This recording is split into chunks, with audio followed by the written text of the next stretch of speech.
ఆయన కొడతానంట బలంగా కొడతాడంట. సరిగ్గా నిలబడేది నేర్చుకొని ఆయన కథ లేకుండా. నీ పరిస్థితి ఎట్లుందో తెలంగాణ సమాజానికి తెలియదా? నువ్వు తూగుతున్నావా, సోగుతున్నావా, నువ్వు నిలబడగలిగే పరిస్థితిలో ఉన్నవా? ఆయన బలంగా కొడతాడంట, ఆయన లేచి వస్తాడంట. సోషల్ మీడియాలో నాకు ఆయనకు పోటీ పెడతానంట, ఆయనకు లైక్లు ఎక్కువ వచ్చినాయంట టిక్టాక్లో. 10 ఏళ్ళు ముఖ్యమంత్రి చేసినోడు, కేంద్ర మంత్రి చేసినోడు, ఇవాళ టిక్టాక్లో కేసీఆర్కు రేవంత్ రెడ్డికి పోటీ పెడితే ఆయనకు లైక్లు ఎక్కువ వచ్చినాయంటే నాకు తక్కువ వచ్చినాయంటే ఇవాళ వాళ్ళ కార్యకర్తలతో మాట్లాడుతున్నాను.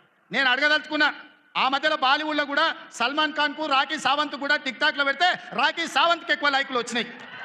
అంత మాత్రాన ఆమె సల్మాన్ ఖాన్ కంటే గొప్ప నటుడో నటురాలు అనేవారని అనుకుంటారా?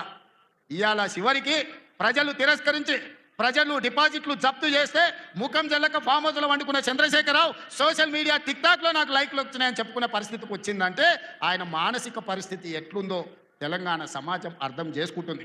పెద్ద మనిషి ఆయన వయసులో నేనేం కాదంటలేను. ఆయన పిల్లలు యమకింకర్లాగా తయారై ఊరి మీద పడి మేస్తున్నారు.